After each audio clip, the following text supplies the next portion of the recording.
வணக்கம். நான் இன்றைக்கி மதியானம் எங்கள் வீட்டில் லஞ்சுக்கு மீன் குழம்பு பண்ணேன். ஃபிஷ் கறி.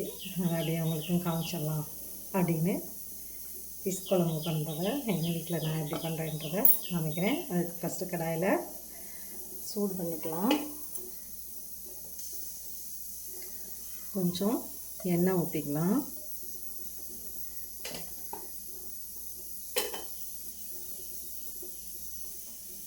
கடுகு போட்டுடலாம். கொஞ்சம் சோம்பு,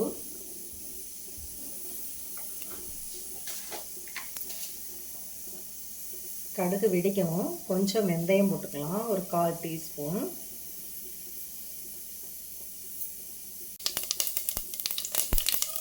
கொஞ்சம் வெந்தயம், கொஞ்சம் கருவேப்பிலை. அடுத்து இதில் கொஞ்சம் பெருங்காயம் போட்டுக்கலாம். இதில் கொஞ்சம் நான் சின்ன வெங்காயம் நறுக்கியிருக்கேன்.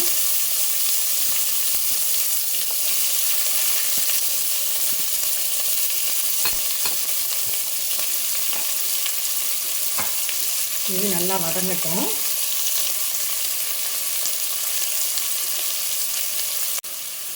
ஒரு 4 பச்சை மிளகாய்.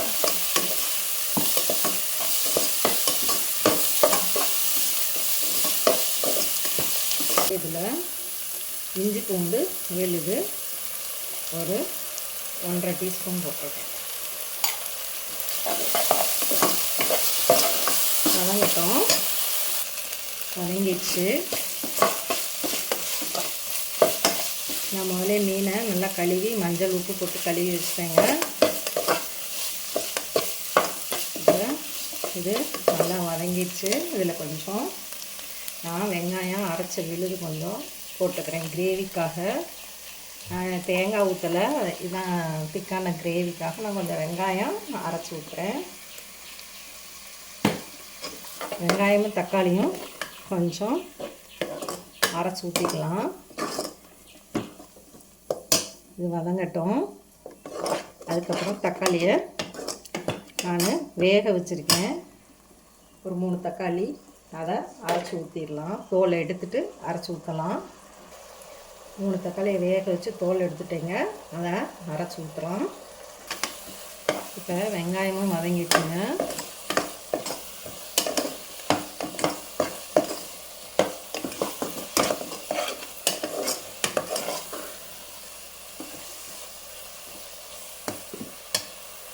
இப்போ தக்காளியும் அரைச்சி ஊற்றிடலாம்.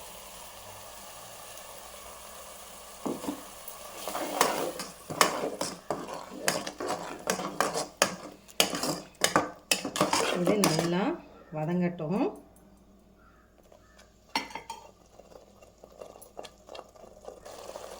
பாருங்கள், இது நல்லா கொதிச்சிருச்சு.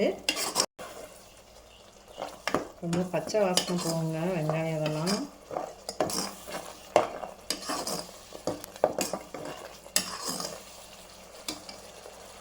இதில் 2 டேபிள் ஸ்பூன் நான் குழம்பு மிளகாய்த்தூள். நான் இந்த ஒரே மசாலா தான் எல்லாத்துக்கும் போடுவேன். சாம்பாருக்குனாலும் சரி, இதுக்குனாலும் சரி. கொஞ்சம் உங்களுக்கு ரெட்டிஷாக வேணும்னா நீங்கள் கொஞ்சம் காஷ்மீரி சில்லி இதில் பவுட்ரு வந்து ஆட் பண்ணிக்கோங்க.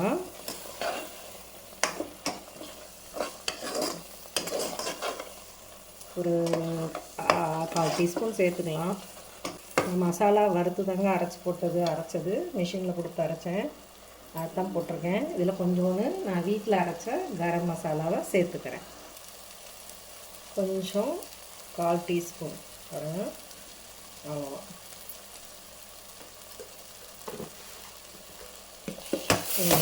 நல்லா வதக்கி வச்சுக்கணும்.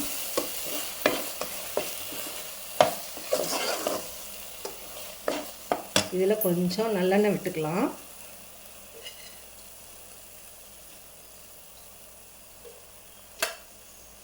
கொஞ்சம் நல்லெண்ணெய்.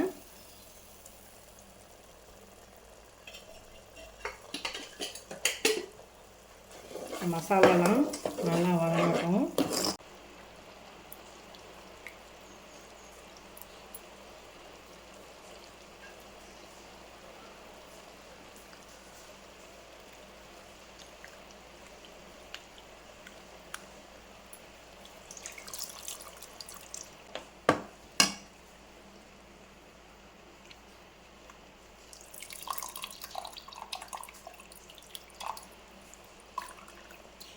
அதையும்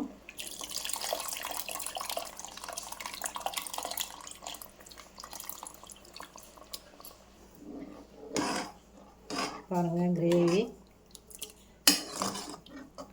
இப்படி. இன்னும் கொஞ்சம் தண்ணி வேணாலும் நீங்கள் ஊற்றிக்கலாம், இல்லை தேங்காய் அரைச்சி ஊற்றுறீங்கன்னா கடைசியில் நல்ல மீன்லாம் போட்டு கொதிச்ச பின்னாடி தேங்காய் அரைச்சி ஊற்றி பால் விடுறீங்கன்னா பால் விடலாம், இல்லைன்னா தேங்காயும் கொஞ்சம் கசகசாவும் அரைச்சி ஊற்றிக்கோங்க. நான் மீன் குழம்புக்கு அது ஊற்ற மாட்டேன். இந்த மீன் குழம்புக்கு அது ஒயிட் கிரேவி செஞ்சேன்னா அதுக்கு ஊற்றிக்கலாம். இது நாளைக்கு வச்சு சாப்பிட்றதுனால நான் தேங்காய் ஊற்றாமல் வைக்கிறேன். இன்றைக்கி வச்சு நாளைக்கு செஞ்சு சாப்பிட்டிங்கன்னா ரொம்ப நல்லாயிருக்கும். இன்னும் கொஞ்சம் அதில் தண்ணி விட்டுக்கலாம். இப்போ தக்காளி தோல் இருந்தது இல்லையா, அதை கழுவிட்டு தான் நம்ம இது பண்ணோம். அந்த தக்காளி சதை எல்லாம் ஒட்டி இருக்கும் தோலில், அதெல்லாம் எடுத்து ஊற்றிக்கிட்டே வேஸ்ட் பண்ணாமல்.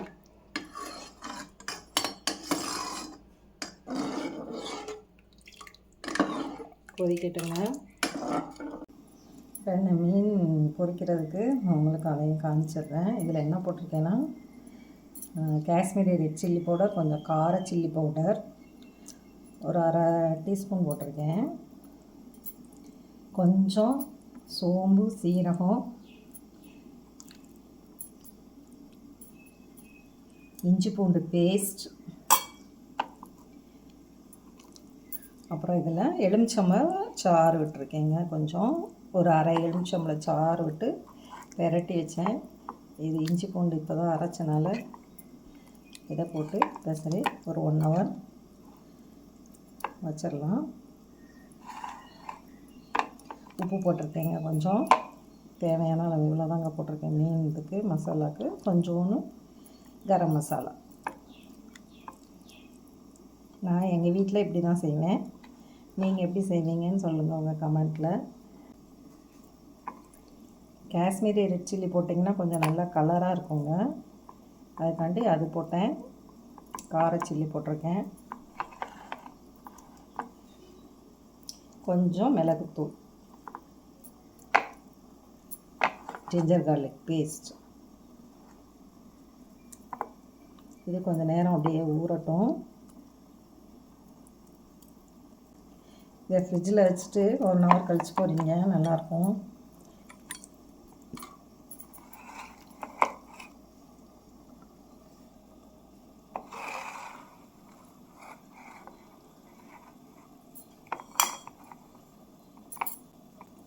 சரி,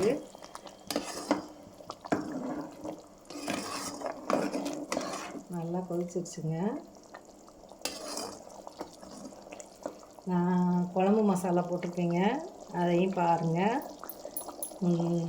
இதில் நான் அந்த மசாலா வச்சு தான் இந்த மீன் குழம்பு செய்கிறேங்க. நீங்களும் செஞ்சு பார்த்துட்டு எப்படி இருக்குதுன்னு சொல்லுங்கள். இப்போ மீனை போட்டுடலாம். பார்த்திங்கன்னா மீனை நான் மஞ்சத்தூள்லாம் போட்டு தண்ணிக்குள்ளே இருக்கவே உப்பு எல்லாம் மஞ்சத்தூள் போட்டு கழுவிட்டேன். நல்லா ஊற வச்சு கழுவி எடுத்துட்டேன். இப்போ இதை போட்டுடலாம்.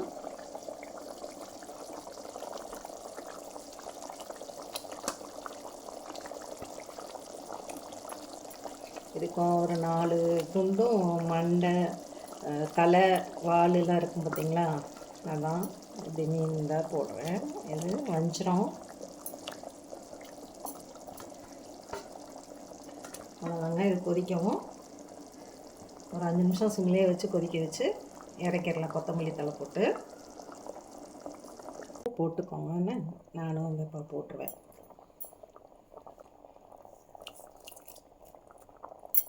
இப்போ உப்பு போட்டேங்க, கலக்கிட்டேன். ஒரு லேசாக கலக்கினேன். அது கொதிக்கட்டும், மூடி வச்சிடலாம். பார்க்கலாமா? பாருங்கள், எண்ணெய் பிரிஞ்சு நம்ம ஊற்றுனது மேலே வந்துருச்சு. இப்போ இதில் கொஞ்சம் கொத்தமல்லி தழை போட்டு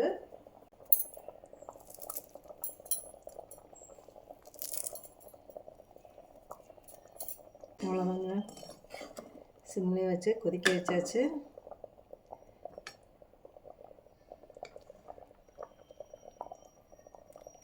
இந்த இது சின்னது அந்த இது இருக்கனால அது இதாகிடுச்சு. பாருங்கள்,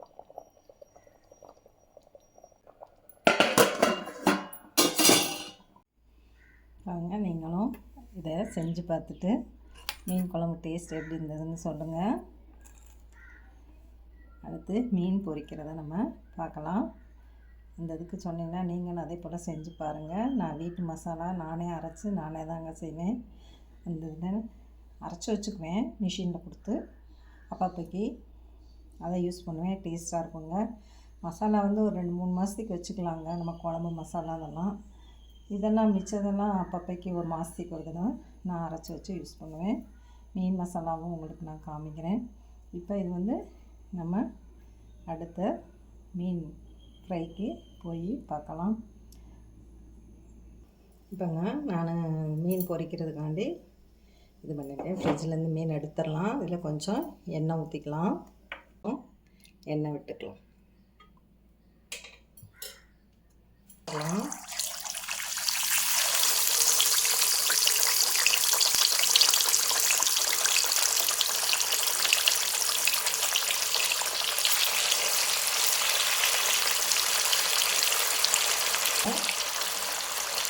வந்த பின்னாடி பார்க்கலாம்.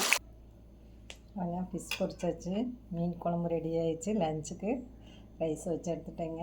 நீங்களும் உங்கள் வீட்டில் இதே மாதிரி செஞ்சு பார்த்துட்டு உங்கள் கமெண்ட்டை சொல்லுங்கள். நல்லா இருந்ததா நல்லா இல்லையான்னு. உங்கள் வீட்டில் நீங்கள் எப்படி செய்வீங்கன்னு கூட நீங்கள் எனக்கு சொல்லலாம். தேங்க்யூ ஃபார் வாட்சிங்.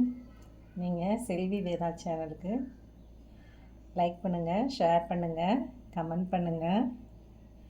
Thank you for watching.